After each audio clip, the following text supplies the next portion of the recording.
Hey, it's Sammy for another episode of the IdOMUSIC podcast, and our goal and our mission is to empower and educate musicians and artists worldwide. And on today's episode, we sat down with talent buyer and program director for A3C, Yusuf Muhammad, on bridging the gap between culture and corporate, his early start filming artist shows like A Young Kendrick to Currency, and building a legacy for his future family.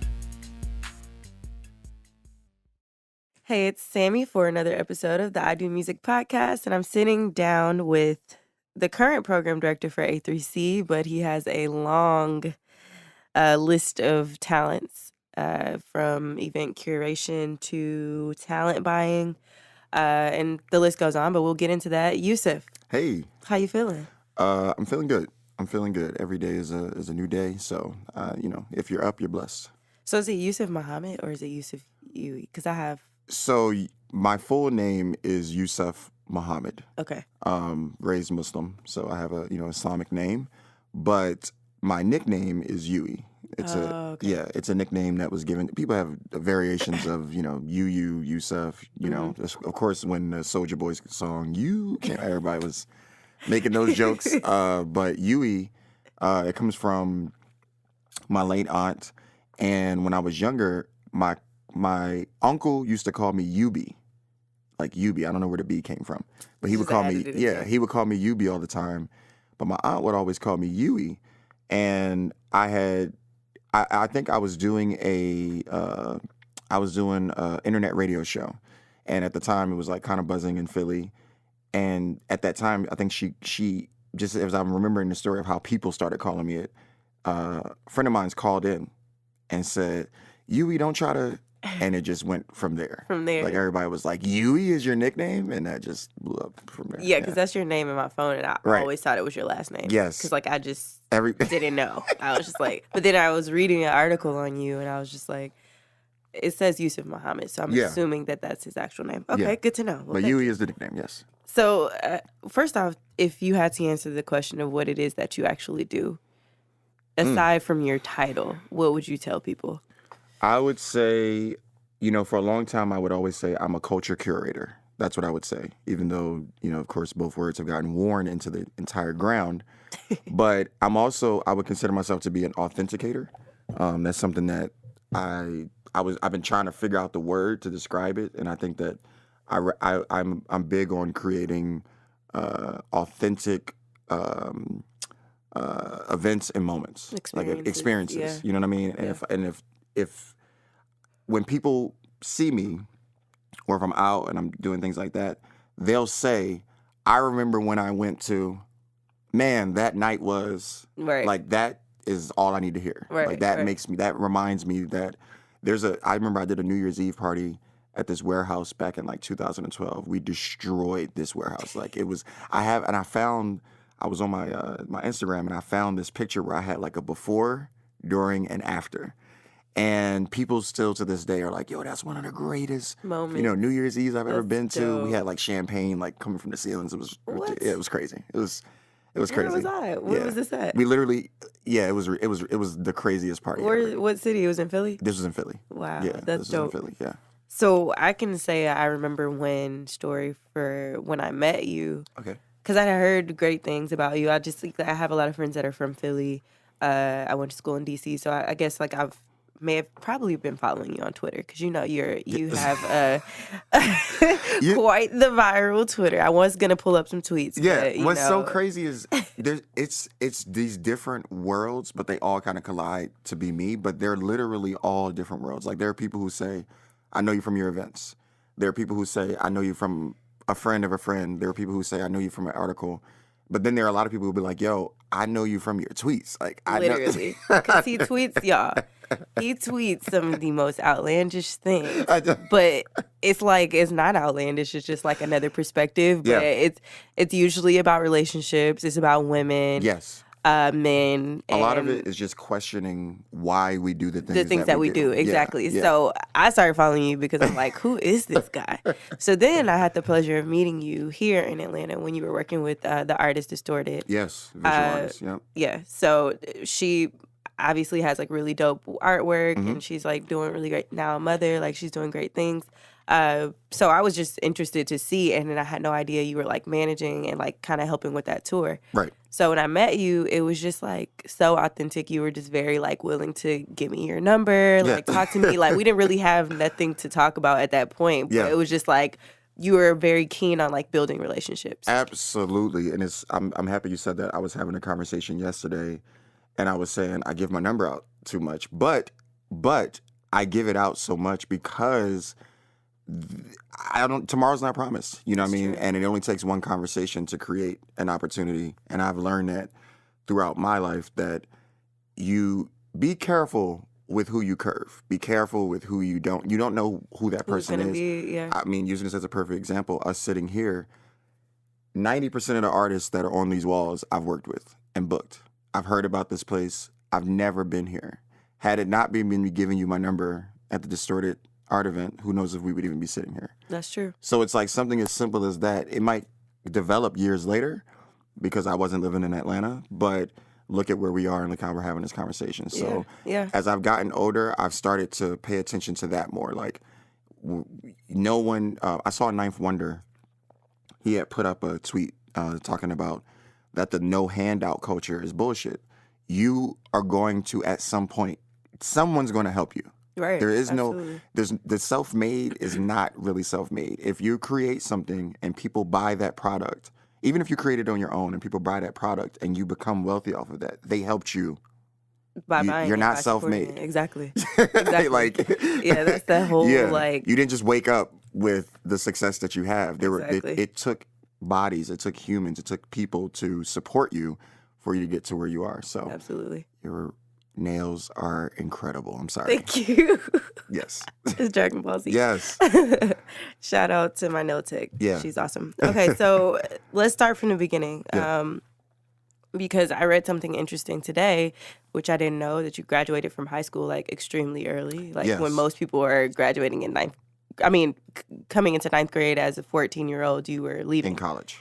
So tell us more. Like what... How? Why were you like... It's something that I've been talking about more lately. Yeah. In, different conversations and things like that. Because I don't know. I don't know if being smart is like cool anymore. Like, and I don't mean that in a negative way, but when I was younger, if I would have that conversation, it would be like, what? And we would have a whole discussion about it and it would be a whole thing. So I kind of just developed this thing of just kind of like...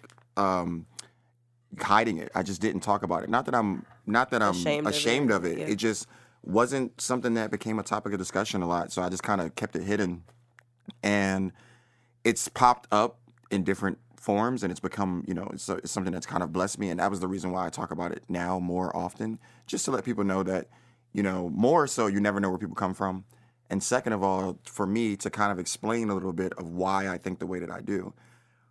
I literally, in every way, shape, or form, skipped all of the socialization that 99.9% of my peers have. That's true, yeah. So everything that they do, I question because I'm trying to understand where did you get this from? Yeah. Why are you doing this? And I don't think people realize how much they've been socialized, how a lot of the ways that we think, a lot of the way that we view things, a lot of the ways that we affect, like even confidence, it's called self-confidence, but we build it off of what someone else thinks. Why? Yeah. You know what I mean? It's like subtle things like that. So my question is, what was that for you? You were just like, I don't need this? Like, no, it was, it wasn't my choice. You have parents, and your parents, they kind of decide. And, I had been, the last schooling that I had done before I went to college was I graduated the 5th grade. I was in a private school and graduated 5th grade, and before, my dad was like, we're going to homeschool you for middle school. So he homeschooled me from the 6th to the 9th grade. When I got to the 9th grade, of course, naturally you want to go to high school. I wanted to be with my friends again. I'm like, for 3 years I've been in the house studying. Right. And he just came home one day and was like, look, you're going to go to college. And I was like, what? And he was like, in order for you to go, there was a program at our community college in Philadelphia called Act Now. I had to test out of the 10th, 11th, 12th grade, and then individually, and then I had to take a placement test.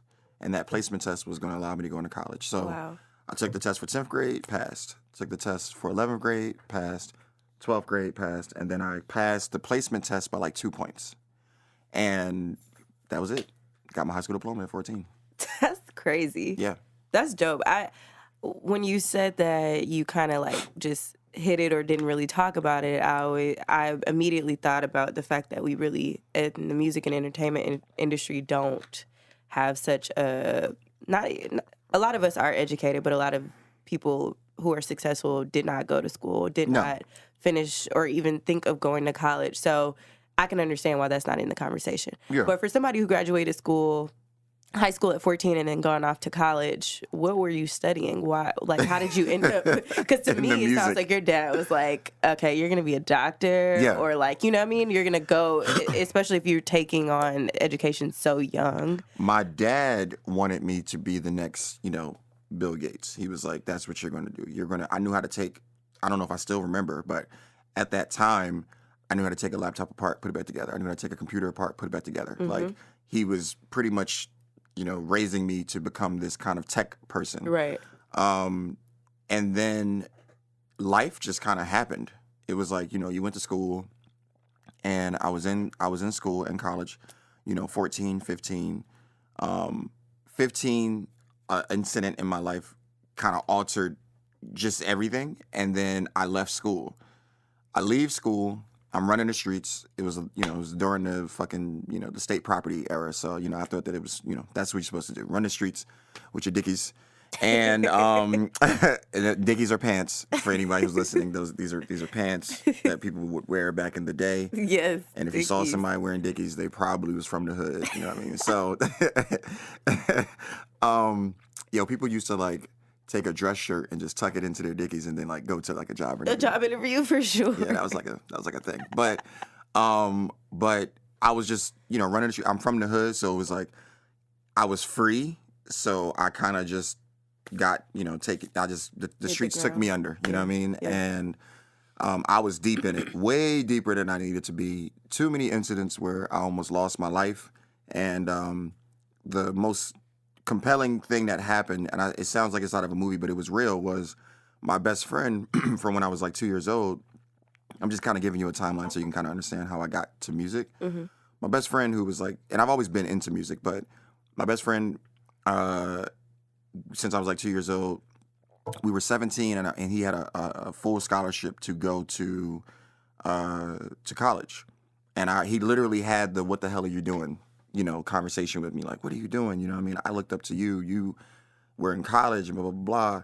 And then he was, subsequently, he ended up being murdered months later.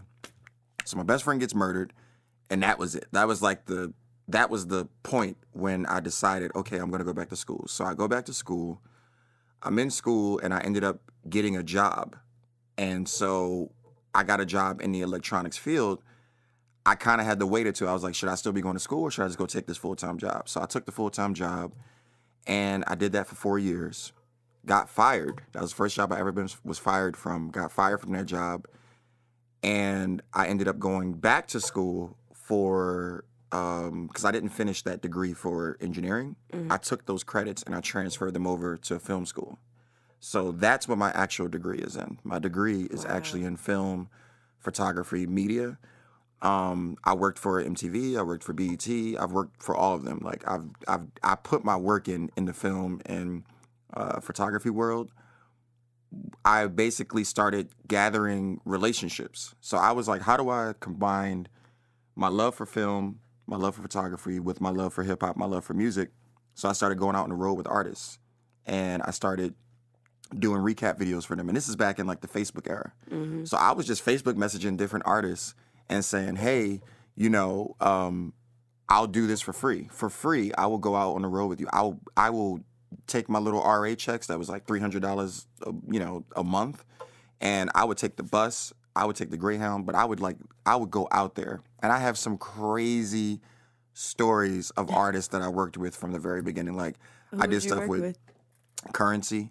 I did stuff with Wiz Khalifa. I put up a picture on Twitter the other day of me working with Kendrick Lamar. Wow. Way before it was 175 people in the room. Wow. And it's me on the stage filming Kendrick Lamar. Work with Stolly, work with The Roots. I remember in 2009 or 2010, I was down here in Atlanta, and I helped film the behind the scenes for the House Party song with Meek Mill. Wow. And we did that at Lou Williams Mansion. And a lot of these things just kind of started developing relationships. I have an old Facebook message exchange with Logic before he was Logic. That's crazy. Like before he was Logic. That's crazy. So that was kind of my journey. I just kind of, one thing led to the next, led to the next, led to the next.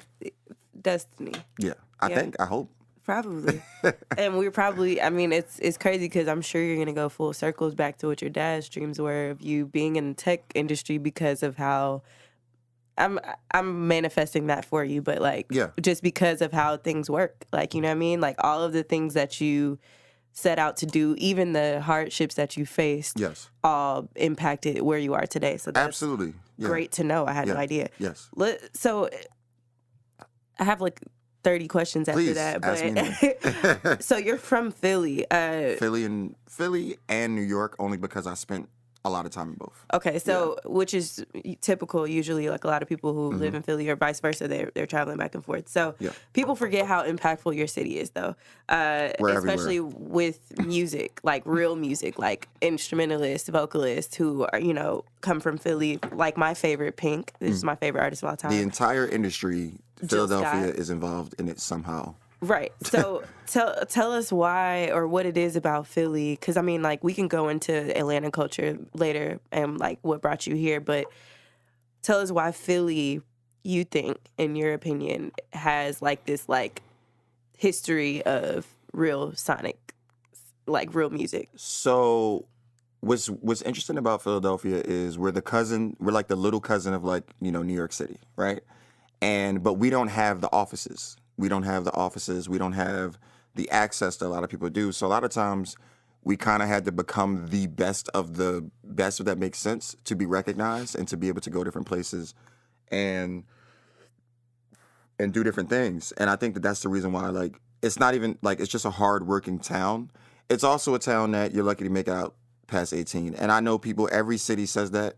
In Philly, that is a real thing, dude. Like, there are a lot of really talented people who did not make it past that. I almost lost my life at 15 years old. You know what I'm saying?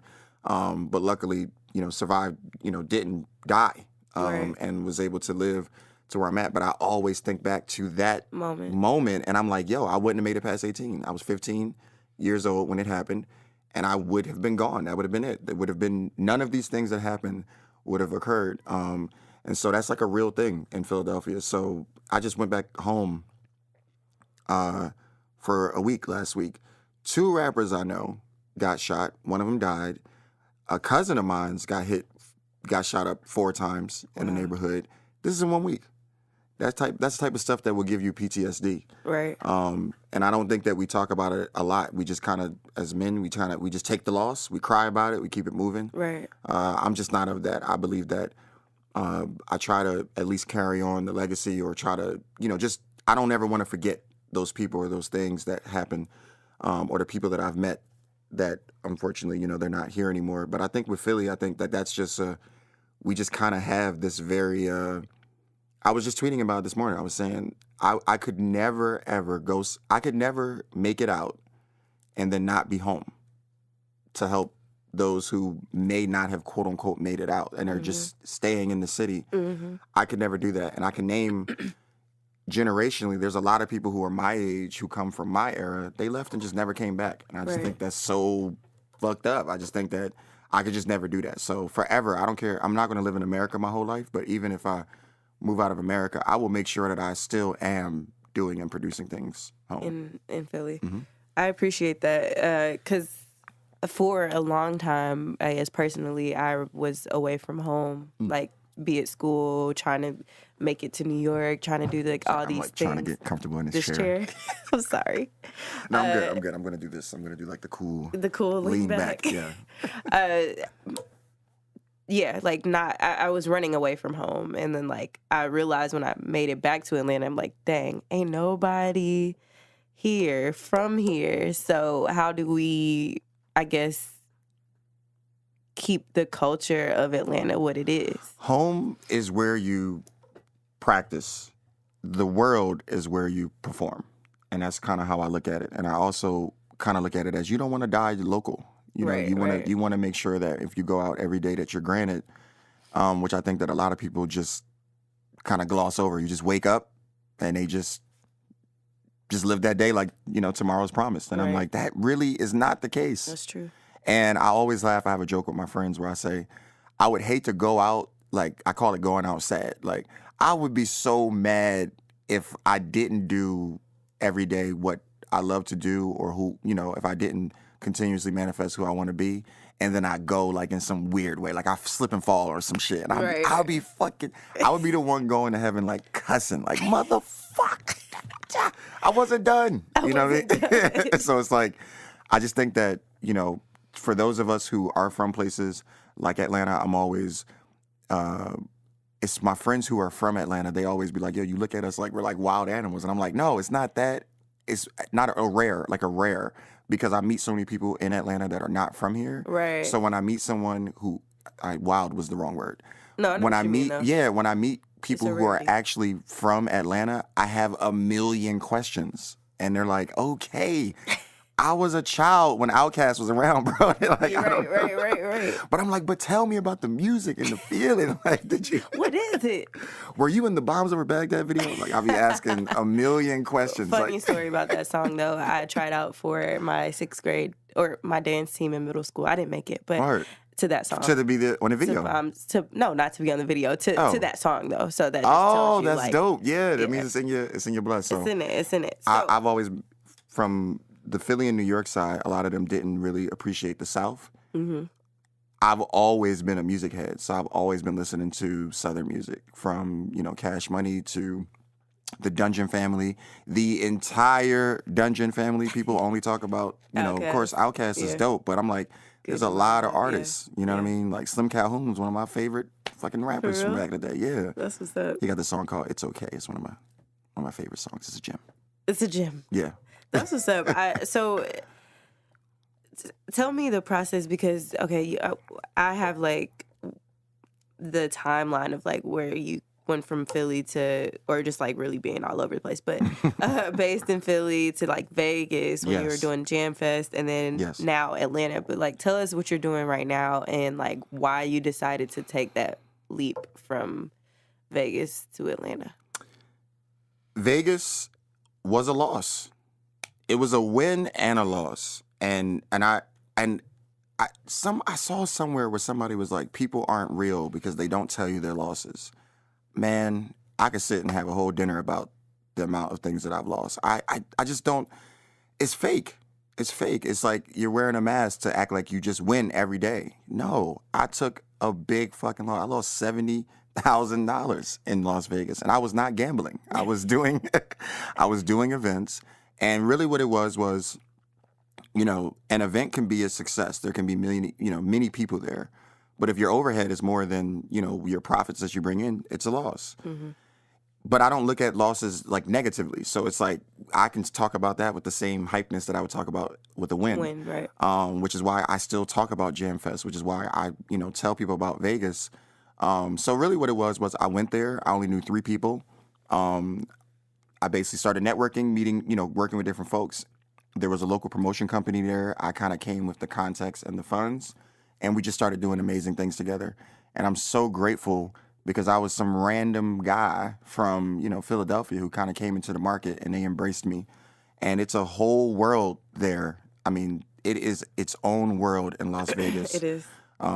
People who visit, it's a totally different life when you live there. Exactly. And so I lived there. I actually lived a year on the Strip. So that was even crazier. Heck you know what I mean? no. Living on the Strip for a year. But I went to Vegas, and I did Jam Fest. I paid for it out of my own pocket, and I took a loss. I came back to Philadelphia. Tears are running down my eyes. I'm talking to my mentor. He said one sentence to me, got up and walked out the room. Like, just completely disregarded my emotions, right?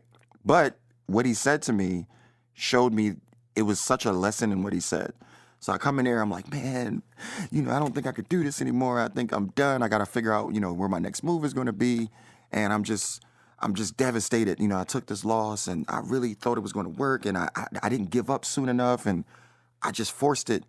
And he said, I bet you won't lose it again. And just got up and walked out the room. Facts. And I was like, what? I'm like, how does that help me? Like, that's right the now, worst shit to tell me somebody, right? I'm sick right now. But basically what he was saying was, first, you've learned how to lose it. So if you get it back, you will never repeat that again. Like, you will know what not to do. There's no way to know unless you've done it. Right. And he was basically telling me, you'll get it back. Right. You got it before. You got it before. You will get it back. And so after that, it kind of just rejuvenated me. I started thinking in my mind, what's the next market that I would want to go to and I would want to be at. And hit my homie. Really, really good homie, and Steve-O. Shouts to Steve-O, Ozone, and that's my brother. And I was like, yo, I think I want to come to Atlanta. And he was like, yo, you think you should do it? And he was like, again, this is love. I mean, I'm just telling the truth. He was like, yo, you can come stay with me. Come to Atlanta, figure out your situation, figure out what you want to do, but you got to be here in order for you to do it. And man, he for like a month, I was just coming in, just crashing his crib. You know what I'm saying? And I'm here in Atlanta. I'm working with people, just kind of networking, just kind of figuring out, is my network enough for me to be able to do things here? And between that and talking to A3C, once they found out that I was thinking about moving here, they promoted me to program director. Because you were already working with A3C prior to. Since 2015. So the first lineup that I booked was the headline. It was the co-headline of Currency and Wiz Khalifa. Yeah, it was such a stark change from what A3C had done in the past. Mm-hmm. People were like, who the fuck, like, who did this? Mm-hmm. Who came on board and did this? And I had such a great relationship with Wiz and such a great relationship with Currency from my filming days that I convinced them to do it. When I tell you, it was only because they were my friend. Like, what they did. They were like, they probably was looking at you like, really? They heard the number and they was like, I know we bros, but like, what's up? And I was like, listen, man, I need this. I literally told them, I was like, if y'all do this, like, I'll probably be able to keep this job. Right. You know what I mean? So they came together and we did that, and it was really, really dope. So I'm working with A3C. The first thing that I did, I just want to kind of end here. When I came here, I didn't want to disrespect all of the amazing creatives who are doing their thing in this market. I think that that's something that happens a lot. People come here, they take and they leave, or they come here and they just jump right into the wave. Not at all. I didn't even like using the word help, right? And I think we even had a conversation about that. And I was like, I don't want to use that word. I was trying to figure out what I wanted to say. Really what it was I wanted to figure out the best way to pour my relationships and my resources into things that people were already doing. And that's what I've been doing. All of the events that people see me promoting and talking about here in Atlanta have been me saying, it's not about me. It's let me take any resources that I have and pour it into this and take it to another level. And that's all I've been doing. And I'm going to do that this entire year. My first event that I'm doing is New Year's Eve. Like, that's the first one. I was like, I just felt it would be disrespectful for me to come in here and just be like, I'm doing this, I'm doing this. Let me hire you, work for me. No, that's not how you come into a market, man. And the one thing I notice about people in Atlanta, they don't really fuck with that. If they don't fuck with you, like, they will let you know, man, fuck out of here. Like, we don't fuck with you. You know what I'm saying? So there was a quote that I put in the Level Up interview that I did where I said, if it's authentic, they will support it. Mm-hmm. And if it's cool, they will go to it. Mm-hmm. And that's if anyone asks me about Atlanta, that's what I'll say. If it's cool, they'll go to it. But if it's authentic, they will actually support it. What can you say about why do you think A3C, obviously it's a good thing if you've been on board for a couple of years. Why is A3C a good thing for the city? Like, what is it for a solely hip-hop festival to be in Atlanta? I'll just say that keeping it all the way funky and keeping it real, A3C, from a bunch of different perspectives, is very, very important. What I have wanted to do or have been trying to do since I came here is to make it about the city. it's called All Three Coast, right? It's not necessarily a quote-unquote Atlanta festival. It's not like One Music Fest. It's not like Shaky Beats. It's not like Music Midtown. These are festivals that it's strictly Atlanta. Mm-hmm. A3C was designed to bring people to Atlanta. Mm-hmm. And I think what got lost there was so much focus on bringing people in that the focus on who's here kind of got a little bit lost in the shuffle. And I don't think that's not a blame thing, though. What happens in any business, as you grow, you're going to keep focusing on the growth, and you might forget, or you might not be able to provide the same opportunities that you've done in the past. Right. The Roots Picnic is a perfect example about that. The Roots Picnic in Philadelphia, when it first started, it was super local, it was super dope, it was super cultural. Mm-hmm. It's progressed. It's gotten larger and larger. As it gets bigger, no, they're not going to do a Roots Picnic showcase. Right. You know what I'm saying? Like, those things are not going to happen. They're not going to do a battle of the bands anymore because they don't need to do a battle anymore. You know what I mean? They have they have that. So talent. This year, if you look at A3C, there's no way nobody can say Atlanta's not. It is every aspect of this festival. When I tell you this, it's not even a fight. It was just a reminder. Hey, instead of us going to hire somebody from outside, let's get somebody from Atlanta to do this. Hey, instead of going outside to go get somebody, let's get somebody from Atlanta to run this. It was easy. And with the way that our staff works, it's a very small staff. It's an independent festival. And I think that it's important to highlight independent festivals.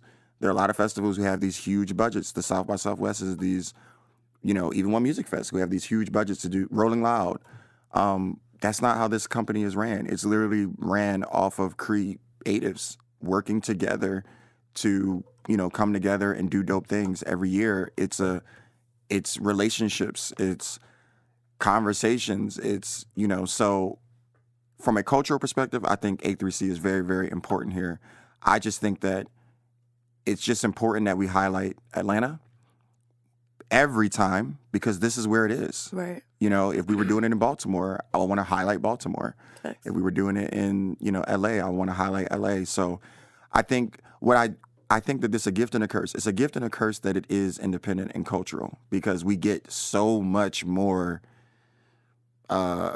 scrutiny than a Rolling Loud. Rolling Loud came here. Nobody would complain about it. No one would say, why isn't there more Atlanta on the bill? Or why isn't there Atlanta here? I don't look at those as negatives. When someone questions or when someone, like people on Twitter, they say all the time, they're like, you're like the only person I know that like engages with people who like talk shit about it. Facts, because everybody else just be like, no, ignoring it. I asked them, I'll be like, how can we make it better? Right. Who are you? I'm the person that's booking the festival. Right. Tell me who I need to be paying attention to. Tell me who I need to book. And I still miss people. I mean, it's impossible to please everybody. Yeah. I wanted to ask but at least care enough to listen. To listen to what they want, right? At least care Absolutely. enough to listen to what the market is telling you that they like and that they want to see. So that's Absolutely. Just, for me and my role, I can't do it and just be blind to what people are saying. So let's talk Sorry about for that you. long-winded No. answer. I enjoy your responses. Thank you. It makes my job easier when people like to talk, okay? So let's talk about you taking that leap from Vegas to Atlanta just once more, because it seems to me just through your story in general that you enjoy being uncomfortable. Yo, it's so crazy you say that. Man, that's so crazy. I have an opportunity that's sitting in front of me right now that would derail my entire life.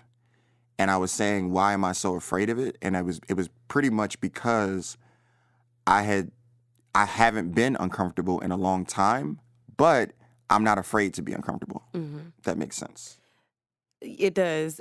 So even with like you, which kind of leads to the next question, you get approached, I'm sure, with a lot of opportunities, being that you've traveled the world to do not only just like when in your early days of like videography to now like marketing and curating events. Yeah. I fly out tomorrow. I'm going out of the country. Yeah, literally, tomorrow. I've never seen like you're like, I don't know how you do what you do, but that's why we're here. So right. You get approached with a lot of opportunities often, but are you selective with what you take on? And if you are, why? I am very selective to what I take on. And I tell a lot of people all the time, there's two sides. First, do not internalize what other people won't do. Period. So if you want to work with somebody and they just don't want to work with you, or they don't have an opportunity for you, do not internalize that. Continue to create it and continue to work, and eventually it'll come back around. And a lot of the opportunities that I've had, that's what happened. I just kept working and kept moving. I'm very selective. Yes, I'm very, very selective. I'm extremely selective. Am I like on some like crazy picky thing where I won't talk to certain people and I won't? No, because I'll have a conversation with anyone. Consulting is like a thing that people told me. They're like, yo, you should get paid to consult. And I'm like, I didn't pay anybody for me to get the knowledge. Right. So why would I have somebody pay me to get the knowledge from me? Yeah, it's kind of weird. When I travel around the world and I go and speak and I go and talk at different engagements, I do those things for free. Sometimes I pay for it myself and I fly myself out just to talk and tell other people things. That's what's up. I just don't live in that world of, I don't know, I don't want to use the word clout, but I just don't live in that world of credit. I think it's just a weird thing to me, people like taking the credit. Like, okay, yeah, you did these things and you worked these things. That's cool. That's dope. How did you help the next person do it? Right. How did you continue to create and do something? Did you just continue to repeat the same wheel? To continue to do the same thing over and over again. So it's just important to me to consistently just, be creative and do new things and do dope things and stay grounded, but also be humble enough to listen and hear people out. And I always tell people, if I can't help you, I'll at least try my best to try to get someone else that can help you to do things. Yeah, you're definitely really a good person with like connecting, and like I know we spoke about relationships earlier, mm-hmm. like why those are important. Mm-hmm. Just for even you getting your next gig, the next gig. Sorry, I'm so stuffed. No. But speaking of your traveling and your speaking engagements, you had the opportunity to speak for the UN or speak with the United Nations. Yeah. Tell me about that, because that's like when I read that in your bio, I'm like, what? Yeah, I had no idea. Sometimes I go back and watch that video. There's it's a video of it, of me talking at the United Nations, and I'm like, I cannot wait to show this to my kids one day. That's dope. Because it's what were you talking crazy. About? My life. Wow. Somebody who worked at the United Nations was a friend of mine. I had no idea that that's what they did. Right. They would always go to my shows in Philly. They would always see me around. They always just looked at me, I guess, as like a positive person. And they found an article on me talking about me being 14 years old. And they called me and was like, yo, you're like a child genius? And I was like, yeah, a long time ago. I'm like, not anymore. I'm not smart anymore. I was like, back in the day, I was smart. And she was like, yo, we're looking for one last panelist for this this talk that we're doing about, how music changes the world. And she was like, we have all these really dope corporate people, but we need somebody who's like in the mud, like who's really working and like out here. And so she was like, we would like to submit you. And I said, cool, go ahead and submit me. And it was like a unanimous, everybody there was like, absolutely want him. That's crazy. And I went, and I'll just, to this day, I have dreams. Like sometimes I'll dream about that moment. That was probably like, I've done a lot of stuff. Like I've been a lot of places and had a lot of moments where I'm like, how in the hell did I get here? That was one of the few moments where I was like, I belong here. Yeah. Like that was one of those, I'm supposed to be here. That was one of those moments. I don't get cocky about a lot, but that was one of those ones where I was like, I spoke at the United I spoke at the United Nations. Like, you know what I mean? Like, okay, so why are you the right person for the job? So, like, you take on a lot of different jobs. We just talked about you getting a lot of different opportunities and, being selective in the opportunities that you choose to take on. But the fact that you're even approached to do these things and for so long, you've had, like, longevity in this business, why would you say you're the right person? This is for you to not be humble. There's three things. Okay. One, I'm not a yes man. Ever in any way, shape, or form. Definitely always have your own opinion. Have my own opinion. I'm not a good employee. Like, I'm a good partner. Yeah. I'm a good person that if you want to bring me in, don't bring me into no bullshit, because I will tell you that it's bullshit. So that's number one. Number two, people know I'm not afraid to walk away. If it's, and I mean that with, it's both sides. One, if I come to something, I'm coming to it with all of my resources, all of my energy. I'm not half-assing it. But if it's something that is going to affect my peace and is not going to make me happy, I will walk away from it. Right. And I don't think that a lot of people aren't used to that. They're not used to meeting people who are 100% like, I don't care about the money. I care about the work. I care about whatever we're working on being dope and being cool and seeing it all the way through. And I'm not afraid to pull it. Like, I'm not afraid to say, you know what, this isn't going to work. Let's do something else. So that would be number 2. And then number 3, I would just say resume. I would just say that I think my resume shows that I'm willing to go to where the work is. Perfect example for Art Basel. I'm working on doing Art Basel right now because I feel like when I went there, it had nothing to do with the art at all. It was about music, and it was just a money grab. And I was like, I literally think I'm going to call my event like "What Happened to the Art?" or "What About the Art?" Like, I think that's really what I'm going to call the series. But I wanted to create a way for visual artists from all over to be able to come and show at Art Basel. And that's what I'm working on right now. And hopefully it's something that can grow and it can be annual and we can have our own little thing during Art Basel, because I just feel like, how can you not care about the everyday artists? Those are some of the most creatives to me. Yeah, for sure. But I'm talking to a venue and they were so surprised. I told them, I remember I just hit them recently and I was like, are you going to be available during this week? And they were like, yes. This is not during Art Basel. No. I was like, no, I just want to come down and take y'all out to dinner.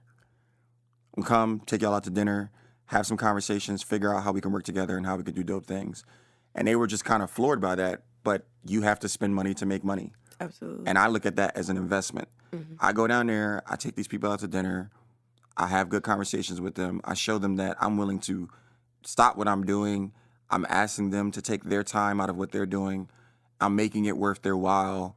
We're building a relationship. And now I know that when I go to them and I need a favor, if I need certain things, I'm hoping out of the merit of just work and good ethic that they will, give me back that same energy. And so I think that would be why I would be good for the job or whatever jobs that come in front of me. I'm going to keep working regardless of if the job happens or not. Yeah. And I'll walk away if I'm not happy. If I'm not a person that will stay in something because I'm miserable. And when I leave situations, I do it with respect. I just left a really big situation, and you know this. I talked to you about it. And I left it, and I'm still cool with everybody there. But I left it letting them know this isn't going to work out for me. Right. My peace comes first. Absolutely. And it should. No. I was going to ask too, like, we talked about what losses and that you've dealt with, maybe even personally, but also through, your work, like investing in yourself, investing into these big projects. But why do you have to lose to win? You have to be comfortable with your losses to be humble with your wins. And if you're not, like, I'm talking about comfortable, like lay in the loss. You know what I'm saying? Like, makes no angels in the just loss. Makes no angels in it. And it sounds so cliche, but every loss is a lesson. Every loss is something that you can learn from that. And like I said, that one line that my mentor said to me, I can only imagine how many times he's lost. He probably was looking at me like, come on, boy. This ain't nothing. You're going to be okay. And I think that you have to, again, I was talking to you about self-confidence. Take the spirituality out of it, right? I don't care what happens. When you wake up every morning, it's you. When you go to sleep every night, it's you. You can never give up on you. I don't care if everybody around you, if everything is falling apart around you. You have to know that you got you. And that is the one thing with me. Like, I will never allow myself to give up on myself, if that makes sense. Ever. That's just never going to happen. Ever. I don't care if it was something where I'm terminally ill. I'm not going to give up on myself. I will accept it and I will understand it and I'll keep it moving. You know what I'm saying? So that's just how you just can't give up on you. Right. Period. You have to continue to realize that at the end of the day, you got you.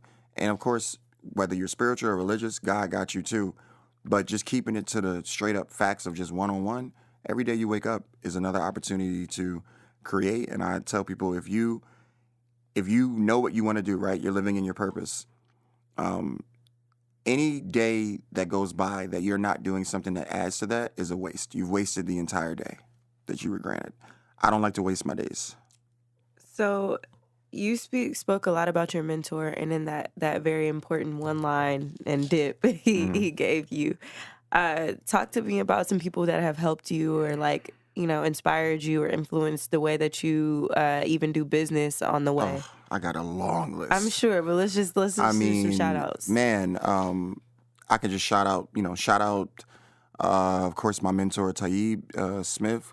Shout out Sycamore. Shout out Blame the Label, Amir. Hustle Simmons from Chicago. Fadia Cotter, who works with, I believe, Instagram now.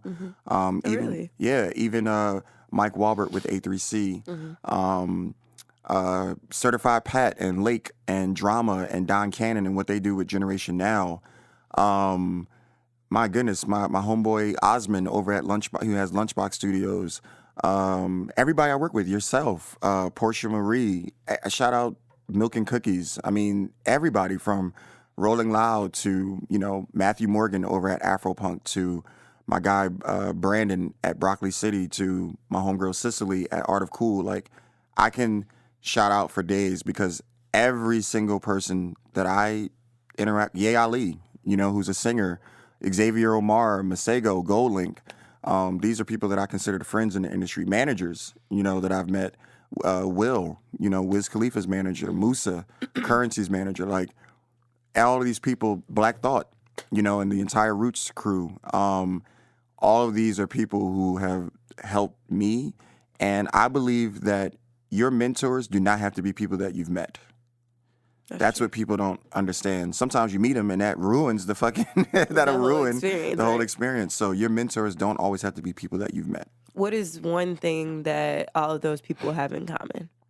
All those people, to me, the one thing that they have in common is that they're continuously challenging themselves to, yes, be uncomfortable, as you say.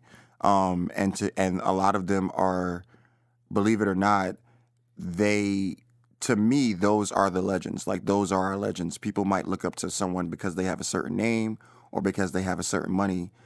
They have a certain amount of money. To me, anyone who was willing to, what I call, leave the matrix, which is like the 9-to-5 lifestyle where you're just stuck and you don't create and do what you love. Anyone who was able to leave that and create and do their own, I am a fan of. And even the people that I work with, I learn from. I study people. Like, that's what I study. I study people. I study experiences. I study art. I study music. I study pictures. I study architecture, rooms. Yeah. Every room that I go in, I'm studying the room, looking at certain things. If we're in this room right here that we're in right now, there's a reason why the things that are placed in this room are in here. You take out the soundboard, you take this out and you move it back, and now you might be able to do a film screening or something like that if the screen is larger.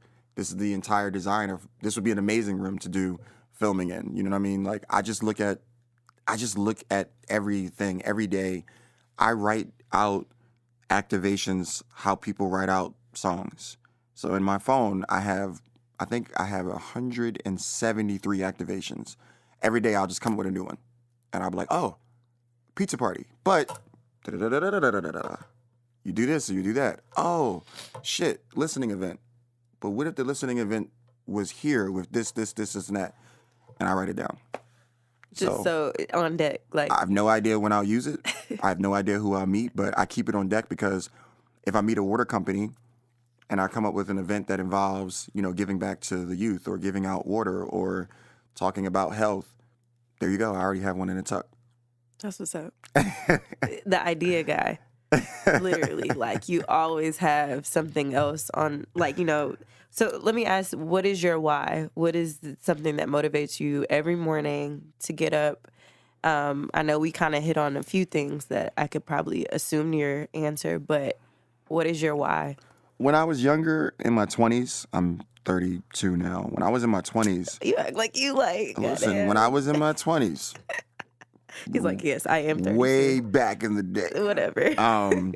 Back when Facebook was the thing. The thing. Before texting. Back when you texted somebody, they would cuss you out. Can you pick up the phone and call? They would literally cuss you out like, yo, you just wasted my 3 of my minutes just by texting me, bruh. Like, what's your problem? Like, do you not like me? Like, do we have a problem? Like, why would you text me? Why would you call me before 9 o'clock? Right, facts. I thought we were friends. Call me after 9, bro. You know Like, desperate. I really thought we were friends. You would call somebody, and because it was like minutes, you would be like, yo, meet me at so-and-so right there. I want to blah, blah, blah, blah, blah, and like hang up the phone before it's like, and then look at your phone and be like, 58 seconds. Woo, Thank you, Jesus. woo. I didn't waste a whole minute trying to tell that person. My why now is legacy. My why now is, it sounds cliche and it might sound corny, family. You know what I mean? I want to create something that I can pass on to my nephews, my niece. I want to create something that I can pass on to my own family, whoever they are, whenever I meet them. I pray for them daily. I cannot wait to meet my wife. I cannot wait to meet my children. And that is my 1,000% driving force every single day, is whoever those people will be, I want them to be proud of who I am. I want my kids to go to school, and I'm not going to do what happened to me with school. They're definitely going to go to school. Right. And I want them to be happy with who their father is. And I want to raise my kids around the world. So I want my kids to be, world trained, not just home trained, if that makes sense. No, I feel you. And that's my drive. Yeah, my drive right now is 100% legacy. You don't know what next day is granted. You have no idea. So my biggest thing is I just want to create a legacy. Leave something behind. That I can pass to my, to my future family. So that's it for me. Really, literally, that's that, and just being a person of service. That's it. And you're doing that. That's what's up. I'm going to go back to your Twitter about probably 75% of your tweets are questions about the way that we interact in our relationships. Yes. And I think that you have a dope perspective, and I'm pretty sure your future wife is going to be very pleased with how much you've learned and experienced. Either that or annoyed, one or the other. Or both. Or both. I'm sure it'll be a combination of both, but I do think that, you are working on yourself. Yeah, I know the person. I was having this conversation the other day. I said that a lot of times when we get, as men, we overlook the emotional labor that women put in to deal with us and to be with us. How many of us can say that we went into a relationship fully happy, fully content with who we are, so that if I'm having a bad day, it stays my bad day. Right. It does not affect someone who has not. That's not their job. That's not their job. That's not their role to help us have a better day. They are to add to the day. But that is your responsibility. That's your job. That's what you have been choosing to do with your day. That's true. So now that I'm there and I'm in that world and that space of mind and that growth, it's just important to me to hopefully, whoever that person is, that I can be fully emotionally, intact and mentally good. And my biggest thing is just try to be around. Right. Because I travel way too much. That's what I was about to say. How will you have a family? How do you balance, even currently, with dating or, being able to be present in somebody's life? It is.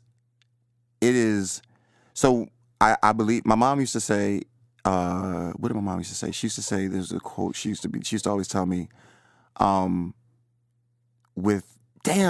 I can't remember, but it was something basically saying, if you're successful, it attracts. Success attracts. And I've noticed that if you're successful, it attracts women. It attracts people, you know what I mean, in general. And I want to talk about just that real quick, though. A lot of times when you say success attracts, right, people be like, oh, that's a finesse, or she's a gold digger or whatever like that. Why would she want to go be with a bum? I don't understand that. As a man, why would you even want to be a bum? Right. You know what I mean? I was actually reading something recently where they were talking about on Twitter probably, where they were saying how the reason that women or black people stay broke is because they choose basically black men were saying that the only way that a woman will like you is if you're what you're saying, if you're successful, if you have money, if you're doing well for yourself. They don't want to grow and build with you, which I don't think is true, because most women stick by the man to wait or hoping that he's going to grow and become successful. For every one of us that thinks that way, be reminded that 100 of our counterparts dropped the ball with a woman who would have actually helped them and stood by them. And your personal success and confidence should not come from needing a woman to help you get there. Again, she should be adding to it. You should be doing the work. So for me with relationships, it's really, really an interesting thing. Of course, I want to be in a relationship. I also appreciate taking your time and being best friends and being, having companionship and really being a life partner. The biggest issue I run into is people meeting me saying, yo, I'm down. I'm going to be, I'm down. I like you. I want to be there. And then I'm not home. I was only home 5 days. Last month. How do you maneuver around that? Are you hitting me up complaining about that? Are you being supportive of me being out on my mission? I'm not out there at strip clubs and stuff like that. Like I'm out there. That's not a bad thing. It's not a bad thing. But I'm just saying I'm not out there wasting my time. Yeah. I'm out there actually working. Are you actually going to support that? Is the energy that you're going to bring to me bring me peace, or is it going to bring me down every day? And are you willing to fly to me? Let's go different places. Let's go to different things. And that's probably been my hardest thing, is finding someone that can do that. Who can do that, who can move and maneuver. And that's rare. That's rare that you find. I've been working for myself for 9 years. I already know I'm not going to just randomly meet a woman who's been working for herself for 9 years, travels the world, and can go and drop everything at the drop of a dime. That's not going to be easy to find. So I'm not for everybody. Everybody's not for me. So when I find that person that I can invest in and who's willing to invest in me, I'm going to change her life. I'm going to change her life. That was so evil. I'm going to change her life. I'm going to change her life for the better. And hopefully, I know for a fact she's going to be amazing and she'll change my life for the better. And I'm just not hype. I don't know. Like I said, I'm not going around trying to be liked, if that makes sense. If it just, you're organic. Yeah, it's like, my preferences now are character-based, not look-based. Because if my goal is to grow old with you, we're not going to look the same that we look right now anyway. Facts. We're not, you're literally not going to look like this person. Mm-hmm. So am I just dating you to be with you right now for the gram, for likes? Do it for the gram. Or am I trying to be with you for 40 years? Because 40 years from now, we're not going to be looking the same. We're not going to be Millie rocking. We're going to be, we probably will be. Forever Millie. We probably really will Millie rock. Yeah, we're going to be the funniest generation of old people of all time. Like I want to live and I want to see it, but I cannot wait to see this generation old. I cannot wait to see us like be hilarious at a party and like Waka Flocka, like Hard in the Paint come on. And it's like we're all 65 years old and we just fucking wow out. You know what I mean? Like when little Uzi is going to be our oldies. Yeah, that's crazy. That's wild to even think, And I love Uzi. That's the Prince of Philly, man. I'm telling you, Philly is so proud of him. We love him so, so, so much. That is a young man who I watch grind, who I watch work, come down here, and Atlanta. That's what Atlanta can do for you. Atlanta can embrace you, build you up, and support you, and just look at where he is. I mean, look at where Drama is. Look at these are guys that are from where I'm from, Cannon, all these guys, and Atlanta has worked with them and embraced them, and vice versa. And they've done so much for the culture. I'm like, yo, somebody needs to do a documentary just on Cannon and Drama and Late and just what these guys are doing. Yeah, all Patchwerk. Like, I want to see documentaries done on these establishments that are a part of our culture. Hip hop turned 45 on Saturday. It's crazy. This is something that has changed. I would not have my life without hip hop. Yeah, same. We have got to honor this culture, and we have to stop having revisionist history. We have to stop shitting on these kids. Yo, these kids are making some good ass fucking music. Period. It is too many ways to get music now than when we were growing up for you to complain. Bandcamp, SoundCloud, YouTube, Pandora, Spotify, Apple Music, Tidal. I mean, there's too many fucking ways and avenues to find and support the music that you like. And that's the one thing I always say to people. Just because the radio stopped playing it, you stop supporting it. So how are you going to shit on these kids because they're being supported by their peers? Their peers are actually building them up. You stop buying Redman's albums. They're still making music. You stop going to their concerts. Right. So if you you're telling me that because it's not on the radio, you're not supporting it anymore? What kind of fan are you? Right, that's true. You needed it to be They would played. play it if you supported it. Right, you needed it to be played in order for you to support it. Right. Guess what? These kids, they're supporting it from SoundCloud all the way through. They are literally growing with their artists, and they're going to stick with those artists forever. Why is it that this generation is the first generation of rappers to create their own festivals? Why didn't y'all do it? I love the OGs, but these kids are making history. Did you see that Camp Flog Gnaw fucking lineup? The lineup is crazy. That's Tyler, the Creator. That motherfucker comes from the YouTube and SoundCloud era. Got on and is in a position to put other people on. I love it. Continuously puts his crew on. They are on. Always. He said, yo, instead of us having to go out and get y'all festival gigs, I'll put y'all on my own festival, man. We gonna shit on these young people and their generation? Nah. We're gonna act like what Tyler, the Creator, is doing is new. That wasn't horrorcore. We're gonna act like what Uzi is doing with punk rock and that part of hip hop that didn't exist before. Right. They're just taking it and making it new. We have to support it, and that's why I love A3C. If you look at that A3C lineup, I have Trina co-headlining with Saweetie. Yes, I'm gonna be. You got Jid with the Wu-Tang Clan. It's crazy. How is that? That's phenomenal. This generations, I love it. That's amazing. You know what I'm saying? Like, to be able to do that. And also, shout out Jid. That's another guy who I watched grind. This kid played free shows and everything for me for years. To be able to work with him and to be able to put him on this lineup with a group that is legendary to me, I cry when I got off the phone with him. You know what I'm saying? Because, like, that's how much he means to me. Like, this isn't just a business for me. I'm trying to, like, create stories and things that will last for a long time. So absolutely, that's important to me. Yeah, he was just here recently. Yeah. Before we wrap it up, I wanted to ask you, because I think this is important, something that you actually wrote, or whoever wrote your bio added in here, but you spoke, probably could name a few times that you said culture in this podcast, because culture is a big thing to you. Yes. But you also talked about bridging the gap between culture and corporate.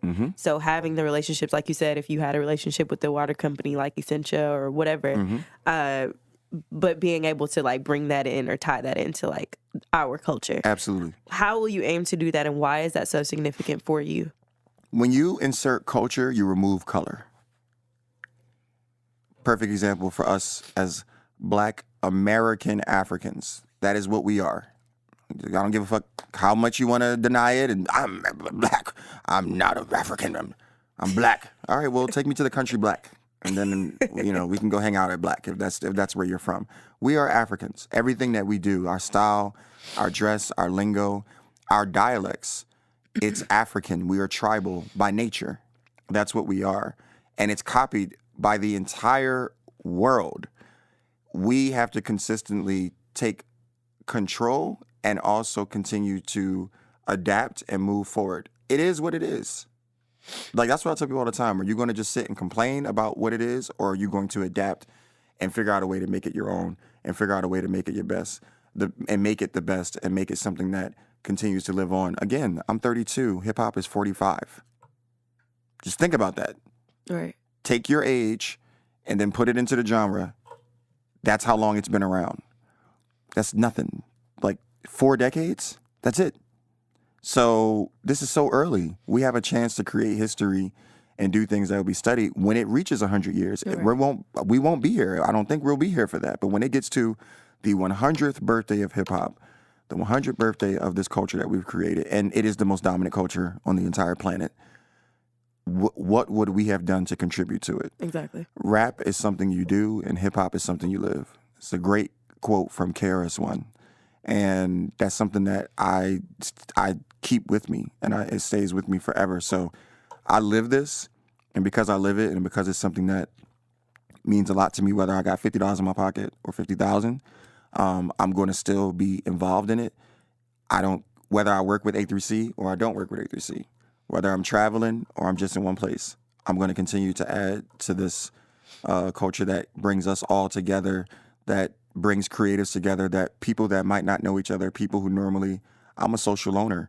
I stay to myself a lot, but this culture has granted me the ability to be able to meet different dope and dynamic folks all over the place. Absolutely. So tell me your end goal. There's probably not necessarily a specific end goal. We talked about you building your legacy, but let's just talk about a couple years from now. Where do you see this going? Like what you're doing independently? I've always told myself that once I got to 10 years in the concert festival activation world, I was going to do something else, which really meant to me literally like it just would get boring to me. It would become something that's just not, it just doesn't, it's not something I want to do or fulfill me.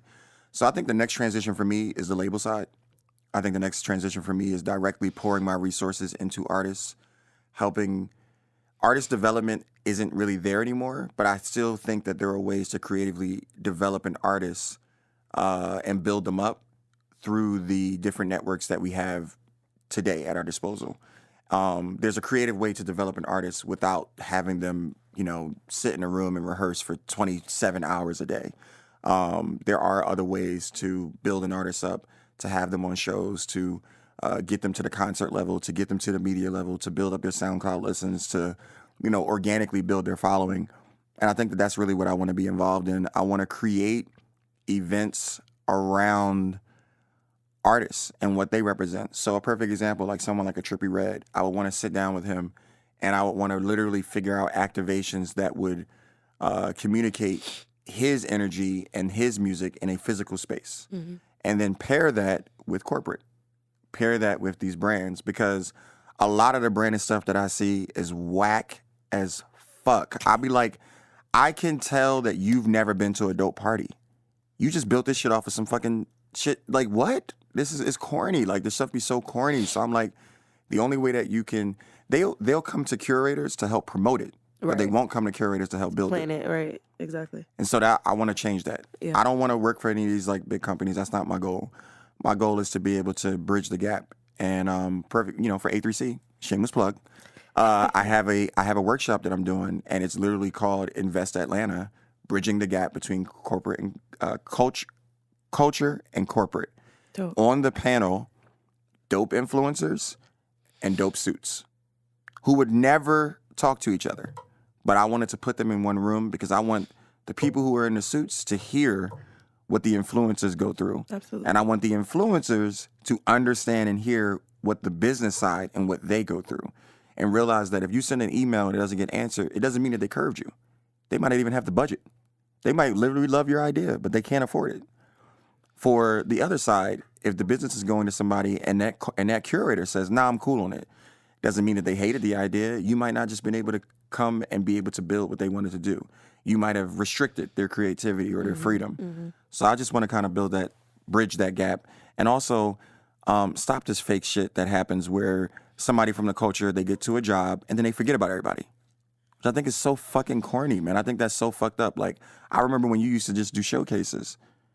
Okay, so now you have this CEO thing. You can't do showcases. You can't put other artists on anymore. You don't even think about that because you've made it. So fuck everybody else who you're working with. That, to me, is the corniest shit in the world. So I'll never do that. I don't care how big I quote unquote get, if you want to use the word big.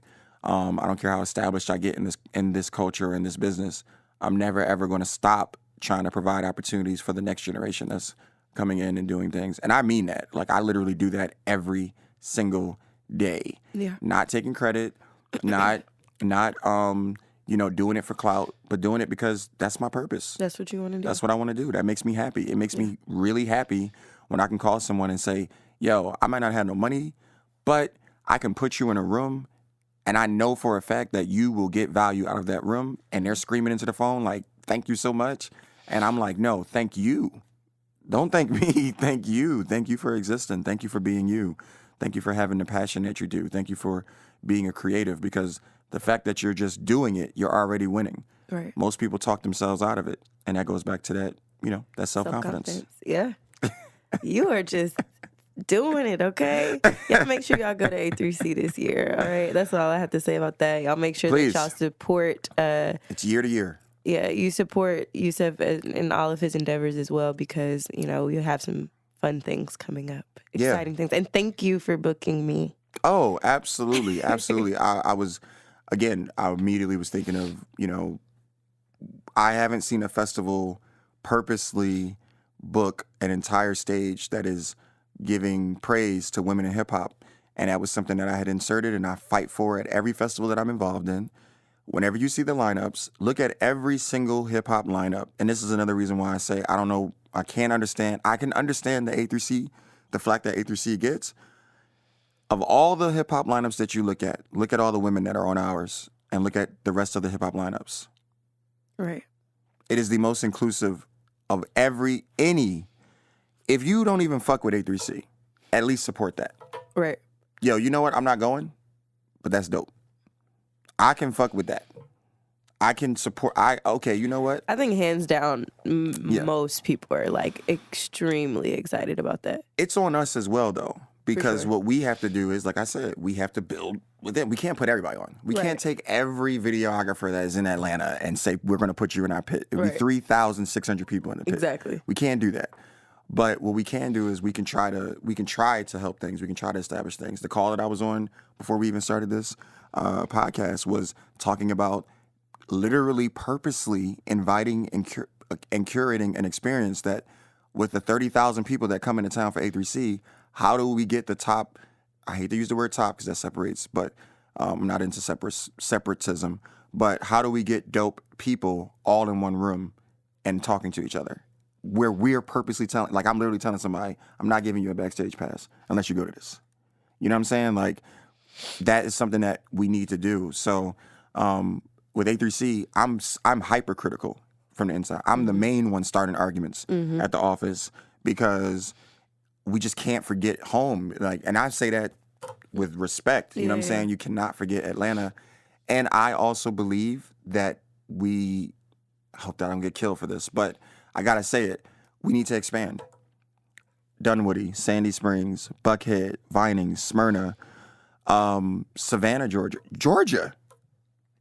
There is just so much talent. There's so many dope and amazing things. We have to expand within reason and with things that make sense. Don't kill me, bosses.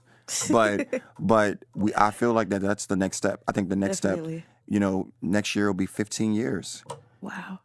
I don't know how many festivals have lasted for 15 years. I didn't even realize. 15 years, that's how long that festival's been around. Half my entire life. That's beautiful. And so I think that we just got to continue to listen. I remember I put out a tweet and I was like, yo, I want to do like a focus group. But then I was like, I don't really want to sit in front of 100 people telling me we ain't shit. Right. So I was like, I want to figure out a more creative way to do that. I think A3C Social Club is a way to do that. Last night was popping. It was. And it was just to look around the room and just see all these dynamic. I mean, you had like veteran producers in the room with like just dope young people, and you saw them talking, and like you saw a couple people were like, yo, like this person's right here, like I could talk to them, you know what I'm saying? And I just love that we created that atmosphere. Last night was the best A3C Social Club that I've been to this year. Good. And it was dope. And I love that we're doing that, the A3C Lives. Absolutely. That was something that I came in and implemented where I was like, yo, we have all these different dope artists. Why don't we create a platform for them throughout the year building up to A3C? So smart. So very genius. Yeah. Well, we thank you for all that you do for the culture in general, but also bringing your talents to the city. And I'm happy I was able to get you to sit your ass down because you be moving. I'm off to Toronto tomorrow. Safe travels tomorrow. Yeah, thank you so much. Thank you again, like I said, and let them know where they can find you on social media because his Twitter is hilarious. If you do not follow him anywhere else, follow him there. Veteran Freshman. If you look that up, Veteran Freshman, you'll find me on pretty much any platform because Veteran Freshman is my company. But I also go under Yusuf Yui on all the platforms. So YUSUF, YUIE. And you can find me. I'm always talking about, dope shows, dope experiences. I'm questioning everything from hip hop to, culture to relationships. And it's not meant to rile up people. I'm usually just talking to myself.